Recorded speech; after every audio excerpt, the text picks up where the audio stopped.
गुरुदैव दत्त. श्री गुरुचरित्रातील गुरुतत्व. श्री गुरुचरित्राच्या 14व्या अध्यायामध्ये श्री नरसिंह सरस्वती दत्तप्रभूंचं गुरुतत्व भावपूर्ण शब्दामध्ये उलगडलेलं आहे.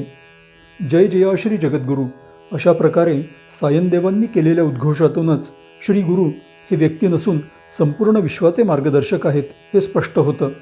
भगवान श्री दत्तात्रेयांचा हा अवतार ब्रह्मा, विष्णू आणि महेश या तिन्ही शक्तींच्या एकरूपानं प्रकट झाला. अज्ञानाच्या अर्थात अविद्येच्या मायेने झाकलेलं मनुष्यरूप श्री नरसिंह सरस्वती दत्तप्रभूंनी धारण केल्यानं ते मानवी रूपामध्ये दिसत असले तरीही त्यांची महिमा वेदांनाही करता येत नाही. शब्द, शास्त्र किंवा बुद्धीच्या मर्यादेपलीकडे ते आहेत. विश्वव्यापक तुची होसी या शब्दामधून त्यांचं सर्वव्यापकत्व लक्षात येतं. ते सर्वत्र असूनही भक्तांच्या उद्धारासाठी आणि त्यांच्यावरच्या अपार प्रेमामुळेच मानवी रूप धारण करणं हा त्यांचा करुणासागर स्वभाव आहे.